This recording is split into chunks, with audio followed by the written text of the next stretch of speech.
Hello and welcome to Contra Mundum. I'm your host, Pastor Peter Isker, and welcome my co-host, CJAY Engel. Hello, CJ. I'm excited to do this. I've been looking forward to it all week, and we have professional music, and still we're all gonna make it is not showing up. Yeah, he's not gonna make it today. So our first topic of discussion is a video, much like this one, of a popular cartoonist named Scott Adams, who's responsible for the Dilbert cartoon. He's become, over the last 5 or 6 years, really since the Trump years, a political commentator as well. And he said some things on his podcast that got him into some trouble. So CJ, what's going on with that? What's that all about? I don't know, but it's funny because he went from someone who was really critical of anyone who was questioning vaccines or the COVID narrative, and he went from that to full on white supremacist, the worst enemy in the span of 2 weeks. So the question vaccine to white supremacy pipeline is real, and we need to talk about it. Yeah. It's either that, or I think other people have brought up, and I think there's probably some credence to this, is when a guy goes through a really messy divorce, and he's a rich guy who's married to an unwholesome woman. There's a pattern here of guys doing that. Kanye West did something, something like this happened with him, where he just went off the deep end, and now Scott Adams famously got divorced from his much younger Instagram model wife, and so maybe it is that he doesn't want to pay alimony. And that's that's part of it. So he got himself canceled on purpose. Who knows? He's a 3D chess guy. I think he coined 3D chess as a descriptor of Trump. So maybe that's what's going on with Scott Adams. But really, what I wanted to talk about even more is the comments that he made and the backlash to the comments. If people are listening haven't heard about what he said, what in particular did he comment on that got him in so much hot water?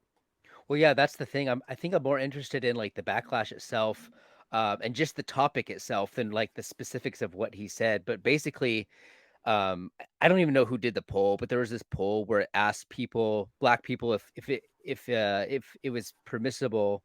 I think it was whether it was okay to be white. Was that it? Yes, it was the 4chan phrase. It's okay to be white. Asking them about that, yeah. And and so I think it was 40% said yes, and then the rest were either no or unsure, basically.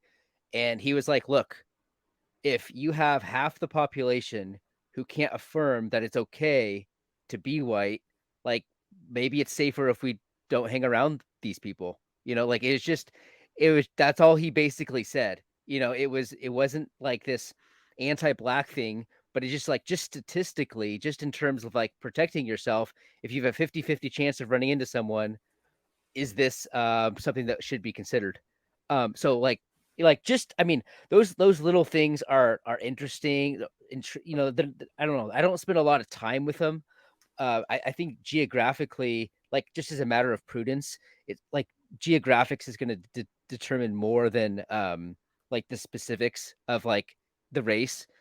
I'm more comfortable, seeing someone who's black in my area than I am someone in San Francisco. I would never go to San Francisco and hang out with black or white people. I don't discriminate when I go to San Francisco. But the funny thing is just the fact that this is the type of topic where you can't speak reasonably. That's the point. That's what's more interesting to me, is this is a completely forbidden topic. You're not allowed to have these conversations. You're not even allowed to approach it in terms of statistical analysis or whatever. I don't put that much weight in these kind of polls. I do think there's some very serious problems, going into the city and spending time in the wrong areas is an incredibly stupid thing to do, but we're not allowed to talk about the ethnic aspect of it. That's, no, you I can think talk that's about crime vaguely. You right, can't, but that's more interesting to me than the details of practical living. You know what I mean?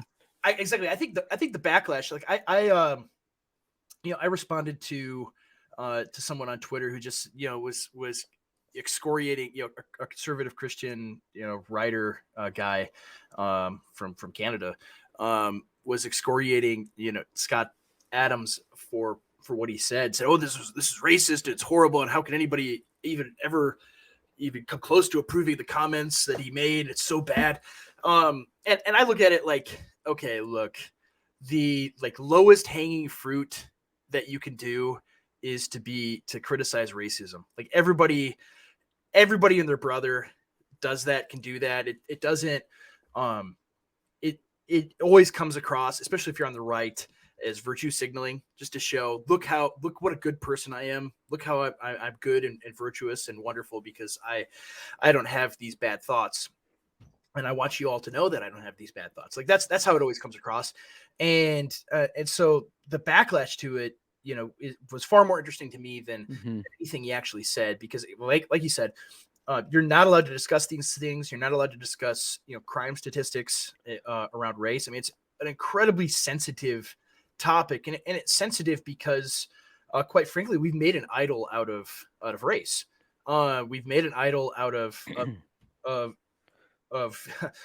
just what I call the civil rights regime. We've talked about it before on the show. Christopher Caldwell's book about how post civil rights America totally remade the American Constitution, the American form of government, American culture, and not for the better. I mean, one of the things I said online this week is that if you gauge sociological statistics, and you put them all together, right? Every statistic since the Civil Rights Act of 1965 for Black people has gotten worse, other than maybe medium income, and even that is kind of wonky because it doesn't take into account inflation and things like that. So all the indicators, whether it's marriage, out of wedlock births, drug abuse, crime, all of these things are far worse in the last 50, 60 years. And so because there was that actor, the Breaking Bad actor, Bryan Cranston, was saying, "Oh, make America great again." That's racist because America was never great for Black people. And it's like, well, I don't know. Like if I was a Black guy, I would much rather live in a country where my people have it better, like where children of my race would be able to have moms and dads in the household at a much higher rate. That's a good standard of living. Even if you're marginally wealthier, like who cares if you have a TV or Netflix if you don't have a dad? And so anyway, like things like that, like you're not allowed to talk about that kind of stuff. You're not allowed to talk about how things have gotten worse since affirmative action, since all of the civil rights legislation has made this like over the top effort to try to enforce equal outcomes. So those are the things I'm much more interested in is why is this taboo? Why are you not allowed to speak honestly and frankly about this? I'm most interested, about it as a pastor, because I want my people, that are in my congregation and the people that I am able to influence, I want them to know the truth, right? I want them to walk in the truth and to be aware of what the truth is. I don't want people to say, "Oh, here's a forbidden zone of inquiry that you can't think about or discuss." Right? That's a huge problem. As soon as you see that, like, "Oh, we're not allowed to talk about this," and if you get anywhere near that, though, you're definitely a bad person. Let me. So I think that there's actually another element here too, because I do think that the left is so radicalizing racial tensions that this is actually going to confront so many more people than are already being like we go on Twitter, we go on social media, and like it's one thing to like sit in your house and like not be racist or whatever, but like these are very real phenomena that are being stoked and fueled like on purpose. Yeah. Like yeah. 50% of people answer this way, that's coming from somewhere. Somebody wants that to happen. These are actual tensions. Like in an ideal world, like if we could like sit down and blueprint like the ideal society, maybe things wouldn't be like that. Maybe people wouldn't answer in that way. But the people who are running the show, the managerial elite of this country, of this civilization, of the entire West, are stoking these exact racial tensions. And part of the problem is that white people, people of European descent, are not really allowed to defend themselves and say, look, this is something that we inherited. This is a culture that was passed on to us. And if we change the demographic character of this thing that we've inherited, it's going to change our entire civilization. Because whites are not willing to defend that, and they have to have this awkward step on eggshells response to everything, there actually is no possible defense. And so the left can agitate, and it can create these tensions. I mean, we've talked about this before. Like, these are the rules for radicals. These are the things that are being leveraged against us. And you have to confront the situation as it exists, not as you wish it was. The fact of the matter is that there are more and more Black people, Indian, not really Indians as much. They have other, there's other elements to my critique of that subculture, Mexicans. But the fact of the matter is that these minorities are being fueled against white people. That's the fact of the matter. And we have to deal with that. We have to accept that, and we have to react to it in an honest and self-preserving way. Like, we have to take care of the fact, we have to think about the fact that we do have families. And if there are people being agitated along racial lines, we have to confront that honestly. Otherwise, we lose, and losing does not help anybody. Yeah, absolutely. I mean, some of it too is like, if you look at and one point I've made is that if you look at that poll, and again, I don't know, is it an accurate poll? Is it very scientifically well sampled? Is the question really a good one? I mean, are they cognizant that it's a 4chan meme, or do they think of just whiteness in general? I think it's probably the latter. That they're saying, a quarter of them or whatever, or really fully half are like, I don't know if it's okay for white people to exist, right? That's essentially what the poll is saying. That's what Adams was reacting to. Like, if you took and reversed it, I mean, here I am doing imagine if the situations were reversed, Ben Shapiro stuff. But like, really, if you did this, if you took that poll, and if you said you polled white people, right? White middle class Donald Trump voters, right? You polled these people and said, is it okay for Jews to exist? Is it okay for Black people to exist? Is it okay for Hispanics to exist? Right. And if you got any response, like 1% saying no, right, from white MAGA voters, like, it would be DEFCON 1 in the media. Like, it would be like the FBI would be out. They'd be hunting down the 1% of people that answered no, and like destroying them and rounding them up and putting them in gulags. Like, that's what would be happening. And so for Scott Adams to respond that way and say, oh, just get away from these people. Like, if there are a significant number of people that think you are bad just because you're white, you need to avoid them. Like, just, it's a law of large numbers. Like, you should bear that in mind. Like, that's just sensible, logical, analysis, really. If these numbers are true. And so, like you said, there are billions of dollars going into stoking anti-white hatred. Like, the 1619 Project is a real thing. Like, I mean, it's a huge program to like gin up anti-white hatred in our country. And it is. And conservatives, like, we have to stop responding like this. We need to stop saying they shouldn't be doing that. Instead, we should prefer racial harmony. Like, that is not a race, but the human race. There's no race. We're a colorblind society. I mean, that's just rhetoric. That's not an actual preservation strategy. That doesn't actually do anything. These are very real. It's not saying like they're not asking Blacks, like, in an ideal world, would it be okay for white people? They're saying, right now, do you think it is okay for these white people to exist? Like, you have to respond to the dynamics as they are. And that's, I think, really difficult for evangelical conservatives who have had their own framework of Christian love used and employed against them. It's like used against them to suppress them and to take advantage of them and to have power over them. And people need to be very aware of what's happening. And I don't think they are. Although, younger people are definitely waking up to it. Like, I don't care if the Gospel Coalition approves of my response to polls like that. It doesn't matter to me. I think lots of young people feel the same.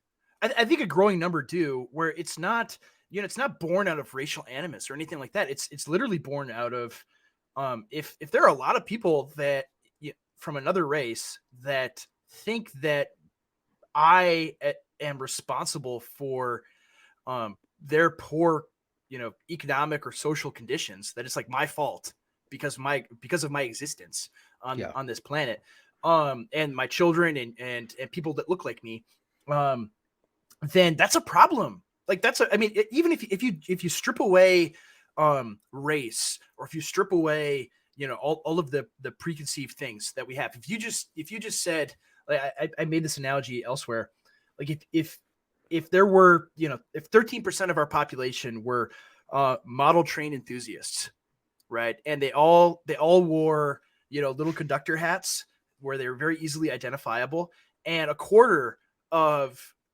model train enthusiasts said that the remaining population, that like they think they deserve to be wiped out, to be genocided, like you would be very suspicious of the 100% of model train enthusiasts and their little conductor hats. Like you just would. That would be the natural, logical conclusion that you would reach. You would be wary. You would think this person might do me harm. Like someone shared. I mean, these videos, are ubiquitous. I mean, this week there was the guy who point blank. I mean, we're definitely not going to share this video. That point blank shot a white homeless guy, like just loaded his gun and shot him. And people are like, why did the guy in the video tackle the guy or do something? And it's like, or there are people that videos of black people like destroying Walmarts and dumping milk all over themselves and things like people share these videos. Yeah. Like, why doesn't someone stop them? Why doesn't someone stop because them? Why do they take a video? And it's like, why not? Why do you think they don't? Because your life would be ruined for zero gain. Yes. Right? You would be destroyed because you're a white person doing you get sued out of your mind, all of this. Yeah. That's what you said about the civil rights regime. So what it did is it replaced old standards of like property rights and the ability of the law to confront someone who's harming property. It replaced that like British sort of cultural legal dynamic, and it replaced it with this new set of rules where you can do those things as long as you're in the prioritized minority group. But if you try to stop them and you are in a position of racial power over that person, you're the one that's going to be culturally ostracized. Again, it's not specifically a legal thing. You're not breaking a specific law. Although, who knows, like Walmart could sue you or whatever for like doing bad things in their store. There's all kinds of things that could happen. But at the end of the day, the cultural ostracism is the law. It is a de facto law that you're not allowed to defend property against property breachers if the property breachers are in a protected class. That's the new civil rights regime.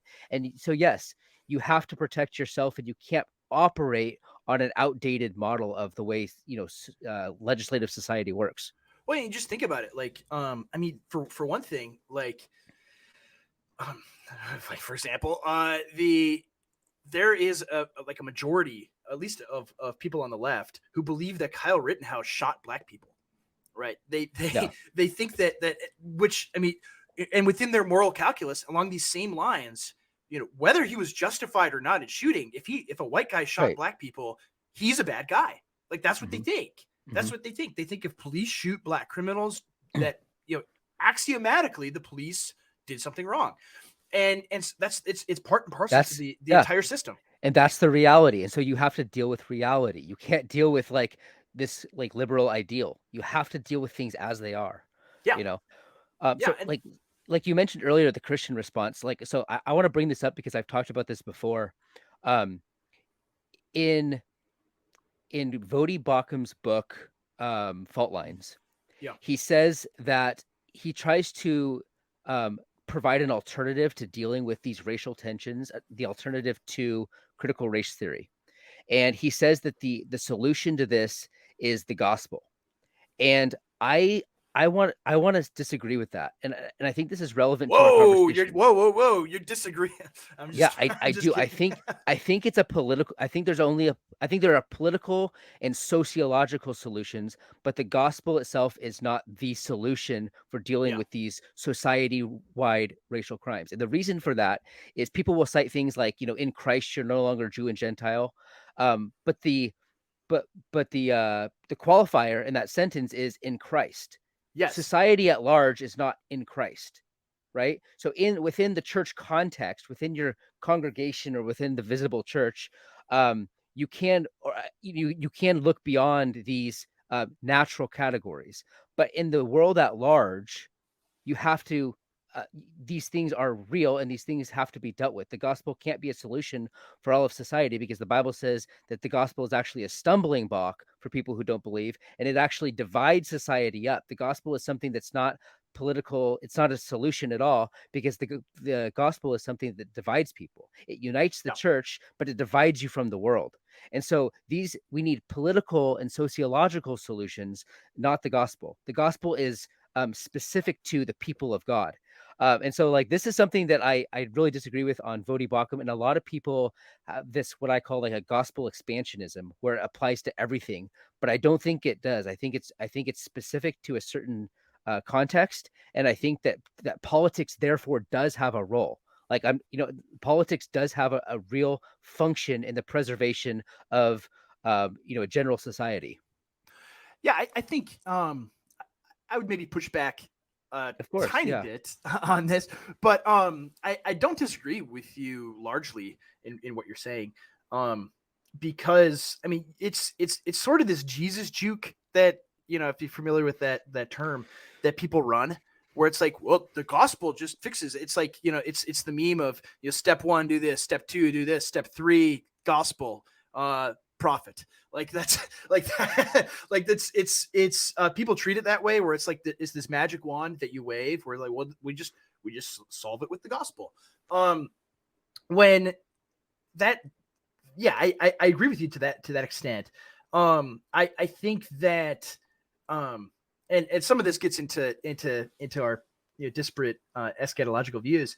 Yeah, but it's not just eschatological. I mean, this No, is I don't kind think of so. like, No. yeah, this is actually the difference between you and I, like on like ecclesiology, Mhm. and things like the nature of the two kingdoms. This is actually right up the alley of the number one Christian podcast in the world, because this has to Yes. do with Stephen Wolf talks about this in his book. What is the natural end of man, and what is the, like, heavenly uh Yes. end Yes. of man. So this has to bear with all of that stuff, and it's right up our alley. Like, so Absolutely. so It's I a good I discussion. Yeah. and I know we've talked about this before. We have our, like, little distinctions in this area, but I do emphasize the fact that there is two kingdoms, and there is a heavenly kingdom, and there is an earthly kingdom, and this earthly temporal kingdom has natural lines of division that are distinct from the heavenly lines of division, and the gospel only relates to the heavenly lines of division, not the natural temporal ones. Oh, certainly. I the way I look at it is, if you know, if we'll be super optimistic here and say in 5 years, we get the red Caesar, and and whoever that may be, and say Tom Brady or someone, or whoever we want to say, Gordon comes Ramsay. in and just rolls everything away, and starts cracking skulls and clearing them out, and and he rules, with an iron fist, and does all the things that need to be done. And then he converts to Christianity, right? And a Constantine situation. Like, I think that is the natural progression of how the gospel works. I mean, the Bible talks about this, that the kings will convert, their kingdoms will stream into Zion and so forth. So in that sense, I don't know if Vodi is necessarily saying it, in those terms. I think a lot of people do, where it's like, well, we just preach the gospel enough, and the leaven of the gospel will make its way through society, and then crime will end. When it's like, no, I don't agree with that either. I follow in line, where you or Stephen Wolf would put it, where it's no, whether a society is Christian or not, you still have to make policy decisions about having a society or not, or having a civilization with law and order. That it isn't only Christians that have those things, right? It's human beings are capable of having ordered societies. It's that, grace perfects nature. I think that's true. I think, Christian society is even better and more well ordered than a typical non-Christian one, that still has order. So that's maybe where we disagree, but nevertheless, all of these things are questions of policy decisions. They're questions of what people will tolerate and what they will put up with, and I think, yeah, it's I kind of call it the not to throw shade on our the elder generation, but it's kind of, it's this the boomer conservative view on race that a lot of conservative Christians have, and that Vody I think really is speaking to, where it's just, well, if we just apply the gospel, then we'll have this colorblind society. We'll have, we'll have what we've been trained in this liberal way, right? I mean, this is straight up classical liberalism. To view just people as individuals rather than groups. But everybody else, the people that are ginning up the race hate, they don't view everybody as individuals at all. They do not. They refuse to. They view us as a group, exactly, a group that must be destroyed. That's why expropriated. That's why Sam Francis referred to this as like a very peculiarly American dilemma. Because in England, you can defend yourself as, this is my country. It's English. I'm an Englishman. I'm English. Yeah. Right. I'm an Englishman. And this country belongs to the English. In Germany, it's the same thing. This country belongs to you go to jail in England if you say those things. Well, but that's, historically. But America doesn't have that. And so this is always been the American dilemma, because it's not made up of only English. It's not made up of only Germans. It's made up of groups from Western Europe who came here to set up an alternative way and to preserve their own community aspects of things. But there's always had to be some sort of ethnic cultural boundary on it, otherwise you get what we have today. And it's the American dilemma, because when it was started, nobody thought of it as an English project. It was definitely mostly a British project, but it wasn't like you had to have like an ethnic relation to the founders in order to contribute to the community and be a part of it or benefit from it. But at the end of the day, as things got broader and as the immigration demographics changed, and one of the best books on this, I think his name's Wilma. We need to share this. I'm going to put this in the. Hold on, I'm going to get this book. Now I have to tap dance while he's looking for the library. Okay, there we go. This book right here. I highly, if anyone wants to study what happened in the American situation, the dispossessed majority. Okay. Majority. Yeah. This book it's really hard to find, of course. But it's one of the best books on exactly what happened. It starts it narrowly with like sort of this basically this British situation. Then it expands with like Irish immigrants, and then you had like French and German, not as much French, but you had like a German and Dutch populations, and then it started to move out. Like Italians started coming in and Eastern Europeans, and the whole culture changed. But those people were closer to the British situation than are people from like Africa or Asia or Southeast Asia, India. Those people are culturally similar. They came from Christian Europe, basically. Mostly Protestant too. So as things expanded, though, the lines became blurred, and so there was always this like underlying particularly American dilemma, where it was never, race and ethnicity was never really going to be like mentioned as an official aspect of our society. But as things begin to change, you see the third world, they actually do define themselves as an anti-European group.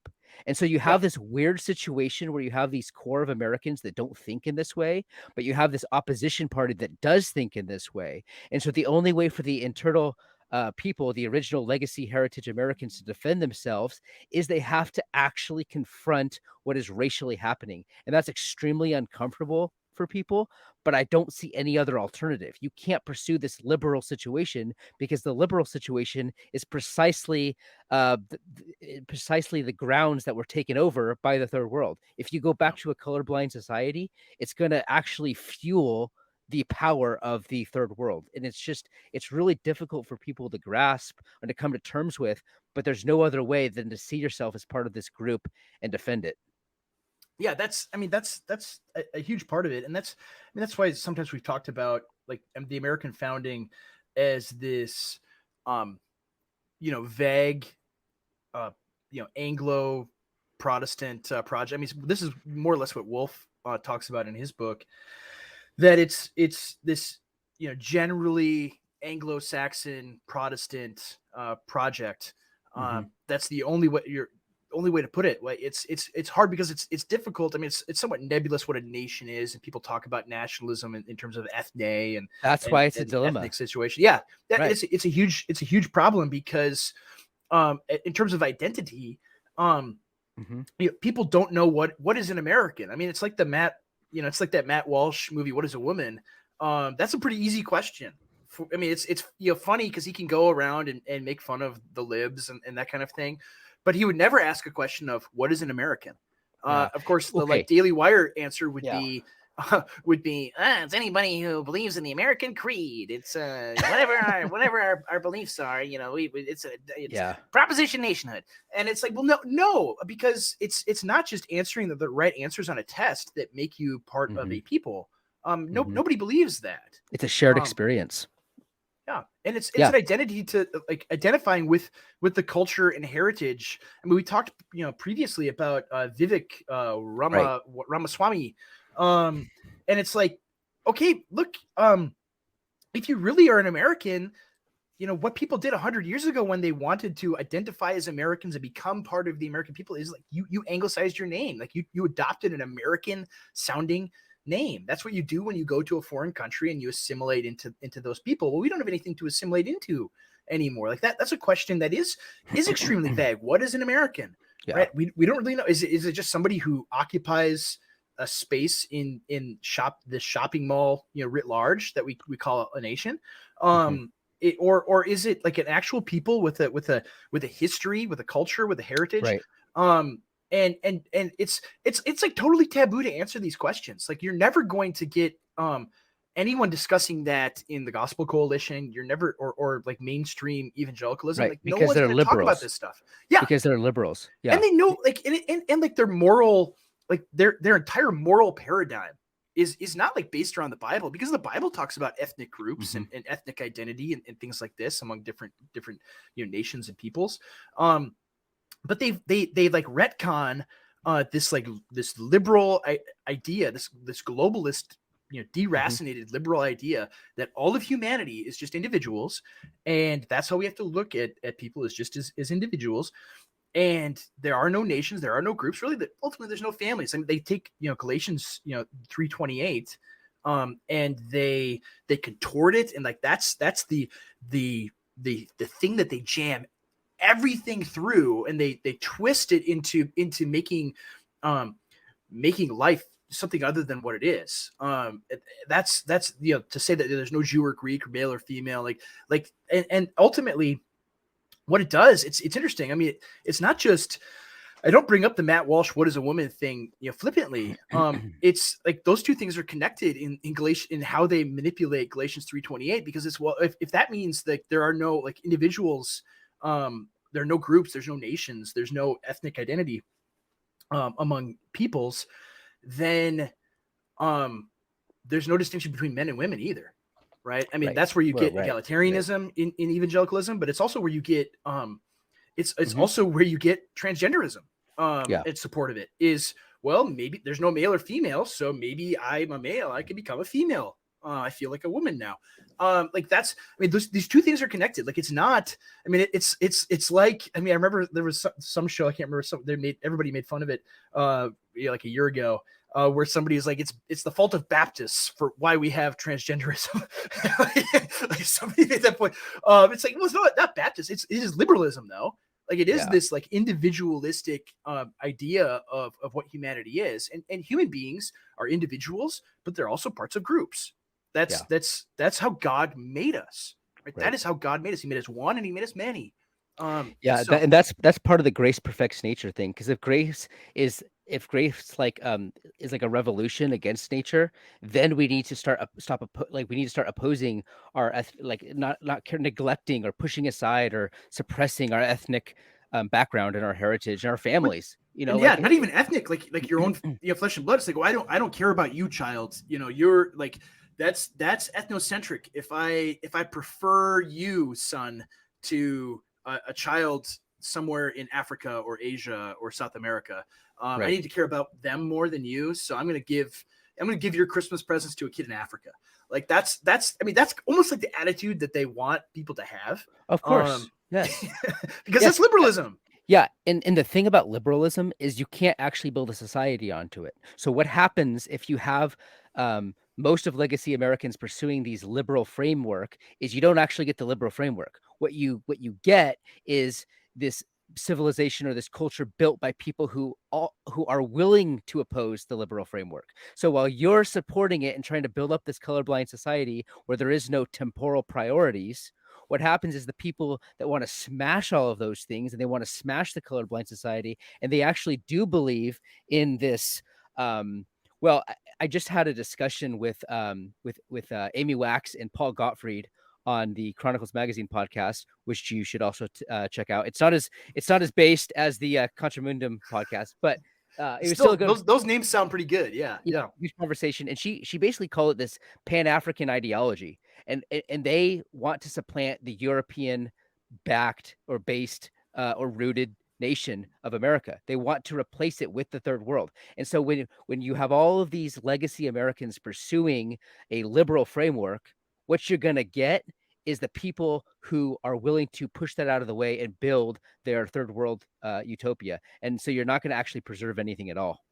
Yeah, Wolf talks about this in his book as well. I mean, we're shilling the Wolf book today, but I expect the check in the mail from Canon Press any minute.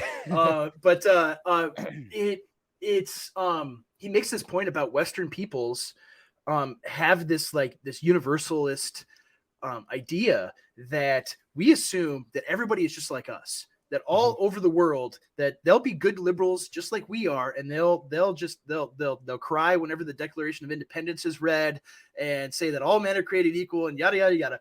That we just assume, like, people just assume that's what's going on, right? When Joel Berry of the Babylon Bee says, well, these are all these people from all these Hispanic people that are flooding over the border, they're good Christians, they're solid Roman Catholics, they're very conservative, and they think just like us. Well, no, they don't. They think in terms of group. They think like their highest which is priority. Not bad. Which is like it's not bad. It's just that it's mutually exclusive with our way of life. Yeah, whether it's good or bad, like that's the way they think. That's it, in this amoral way. That's what they're like. That's what most nations around the world are like. I mean, we talked about this with Vivek, where we said like the Japanese in India, like they would not accept like a European coming in and ruling over them. Like they rejected that actually in the 20th century. And so like they would not be cool with that. Like everywhere else doesn't think like this. And the problem is you bring in people that don't think like this, and they take advantage of you and your weakness and your the refusal to defend your people. And so like you see this also, I mean, just in terms of like stuff we talked about in the previous episodes, like with the Tucker Carlson video about preserving like your nation and the families in your nation and the incomes for all the people in your, like, that's a good thing, a good impulse. And it's more important than just raising the nation's GDP. That's one thing. And secondly, like with the East Palestine stuff, that has been, ongoing, right? Why does that stuff happen? Why do they not care? Why do they not issue a disaster declaration? And why do they wait weeks to make it, make even a trip out there? It's because they don't care about these people, because these are the people that they want to destroy and expropriate. Like the middle of the country, and this is the theme over really the last 30 years. I mean, the Pat Buchanan thing, which when we were both libertarians, like we scoffed at, right? We scoffed at this thing, like, well, who cares? It's much more efficient to have the factories in China. Efficient at producing stuff, maybe, or producing, higher economic output, maybe. But it's not a very efficient way to maintain the structural integrity of your society and the people in your society. And what happened in the last 30 years is all of these places like East Palestine or my town, one of the main employers just announced they're closing the factory this week. So, wow. Very relevant. Like this is the kind of stuff that happens. Is they ship all the industry off, and the middle American people are left jobless. They don't have good incomes anymore to provide for families, and they're hopeless, and they commit suicide and overdose on drugs. Like that's middle American life. And this is not stuff that happens by accident. right? This is not, these are not accidental things. This is policy preferences that are wanted, that are intentional. People want this to happen to the people in the center of the country. And most people think, well, who cares about, working class white people, right? They're just white trash. But like it moves up the food chain too, right? So if you're like this haughty, middle class or upper middle class white person, right? Well, who's the bear going to eat next as you're running away from it? Well, it's going to be you. Like they're like, that's part of it is people don't understand that like these Interahamwe mobs are being ginned up. Like that's what happened in Rwanda is there was a radio station broadcasting stuff saying these people are not human, go kill them. That's basically what the media is doing. And we're on the brink of that. Yeah. Like that's what the 1619 Project was. And people think, well, the New York Times, whatever, but like the New York Times leads the way for all of the rest of the media. Like they're the bell cow that says, this is the direction we're going. Like they send the marching orders to everybody else. So I want to jump in on that because I know that the other thing we wanted to talk about too is the El Salvador situation. Yes. So speaking of like the media running a narrative, like you have the situation in El Salvador. Yes. Like, do you want to play that video real quick or? Yeah. So this is a video that that came out. I think it was Reuters or someone else published it, and just talking about the El Salvadoran gangs. It's mostly MS-13 members that are in prison in El Salvador. And mind you, a couple of years ago, I think it was 2019, El Salvador had the highest murder rate, maybe 2017, someone can correct us, had the highest murder rate in the world. Something like, 130 or 140 people murdered per 100,000.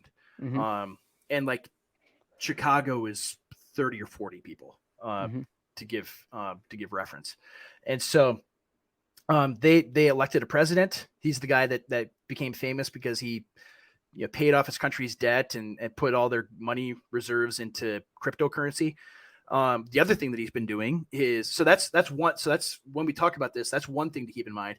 And secondly, they treat these MS-13 gang members very brutally in the prisons. Of course, other countries in the past, in more civilized times, would not have put these guys in prison. So keep that in mind. But one of the things that's interesting to me is, first of all, these guys. Look how many of them there are. These guys were groomed. These aren't spontaneous, organic criminals, right? These were groomed for something. And so this is an army. Yes, these are POWs in a war. And so what's his name? The president Bukele. For pronouncing it wrong, someone correct us in the comments. Sue us. Please don't. They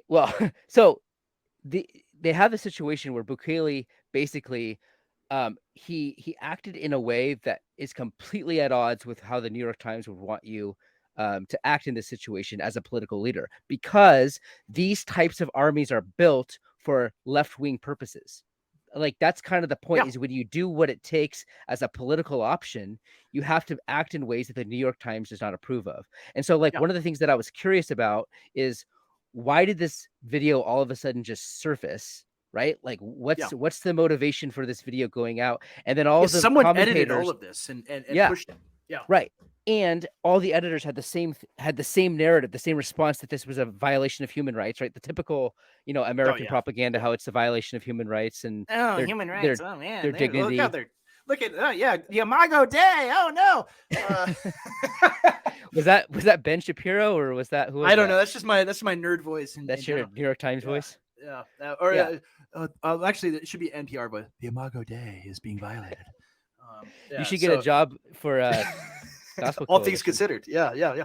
Okay, but no, this is immediately. So immediately. Why was this coming out? All of a sudden, why is it coming out? Why did all the commentators have the same narrative push on it? And why is it against the president of a country who is basically one of the first right-wing Latin American president? I mean, there's Bolsonaro and all that, but this guy. He was a centrist, Bukele, to be honest. Yeah, he's very much right-wing. He's got that spirit of Cortez in him that I think Latin America has always had kind of. There's a stream of Cortez that's kind of been sitting under the surface, along with the whole, the Marxist occupations and all that, sort of the continuation of Pinochet and all that.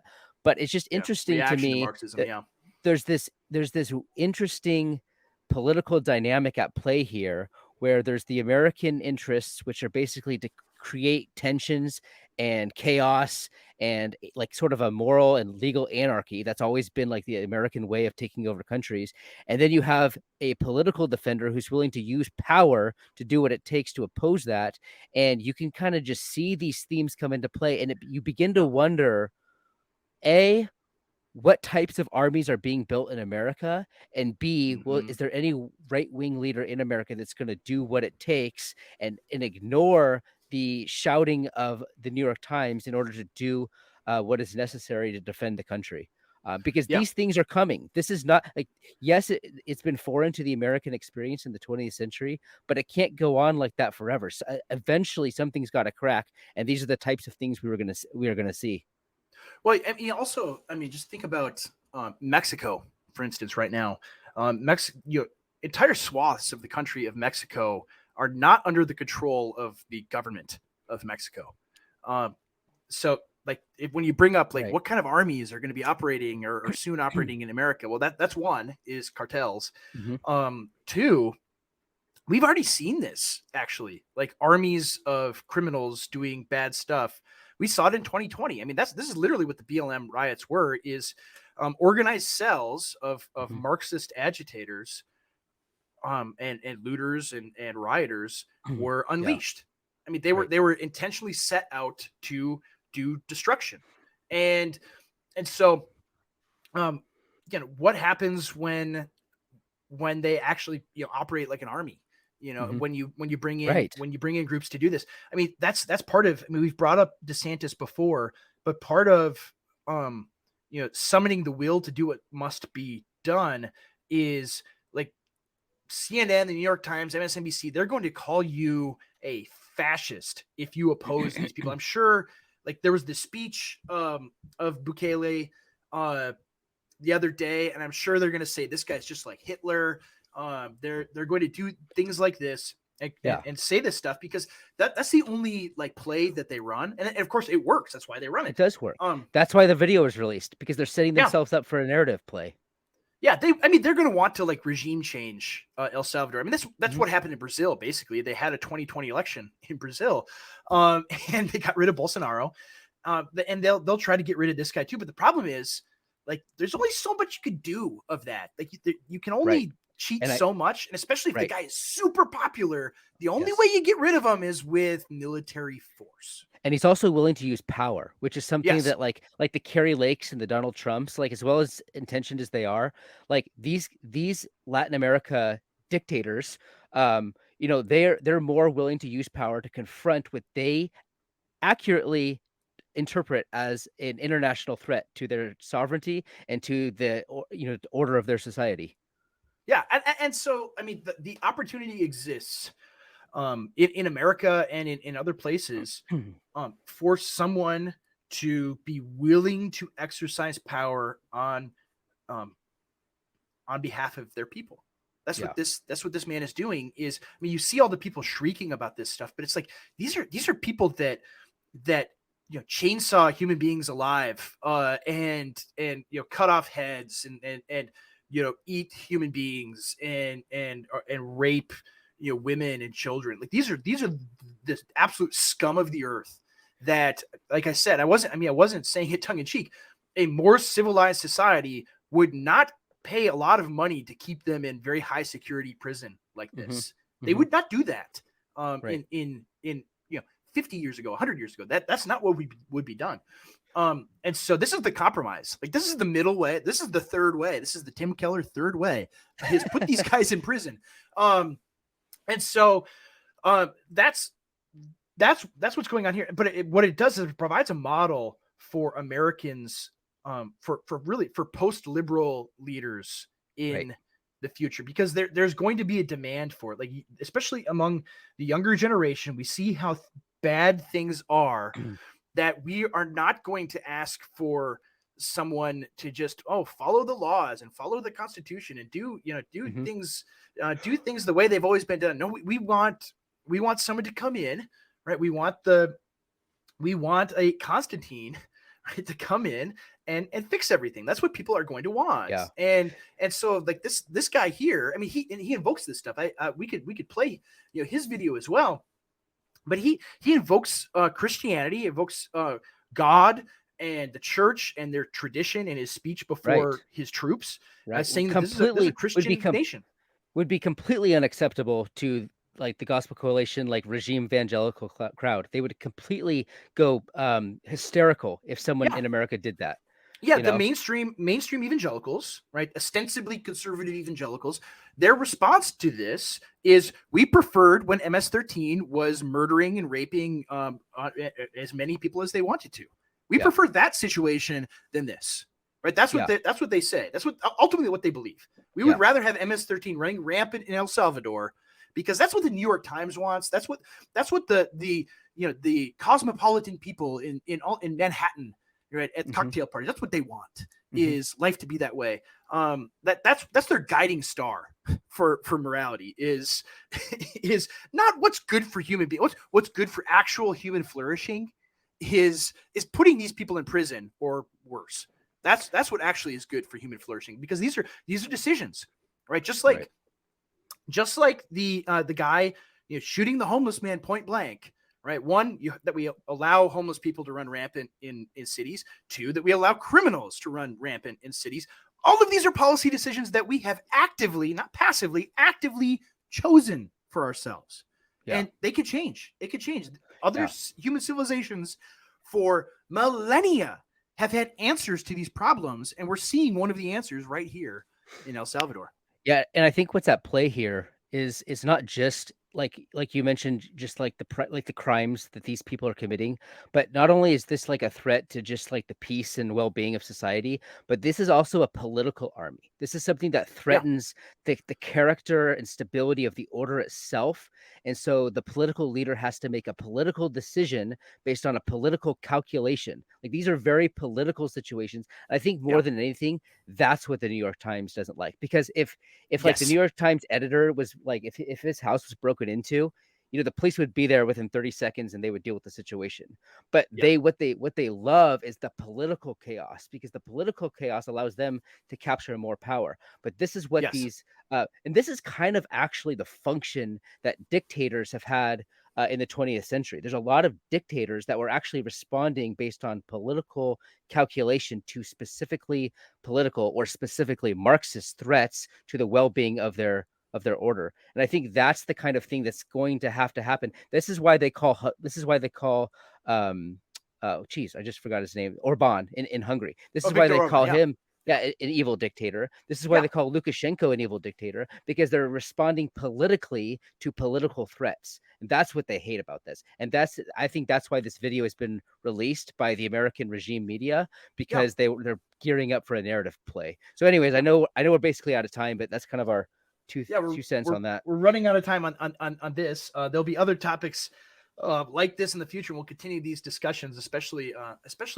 regarding political theology and political order within a Christian nation. CJ, what content elsewhere do you have? You mentioned the Chronicles podcast that you've been doing. What other things do you want our listeners and viewers to see?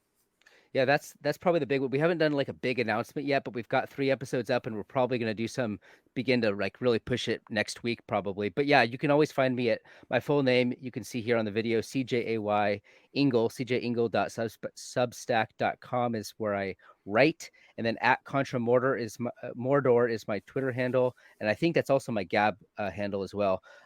Andrew wants me to be more active over there, and you will be right about that. Yeah, that's where you need to be.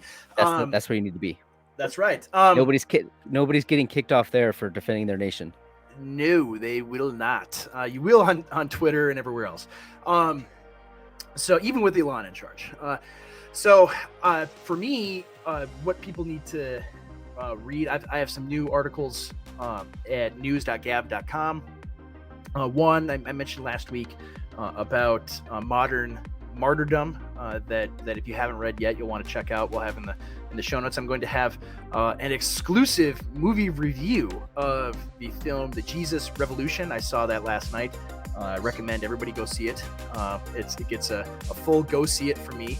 I don't know, nice. CJ. Have you seen it yet, CJ? I haven't seen it. No, I'm glad. Well, it's about your state too. You would think you would see it by now. Anything about my state is not worth seeing. It's Southern California. You're in the north. But Okay. yeah, it was an excellent movie, and really, you know, an underappreciated part of the 20th century, I think, is the Jesus people movement.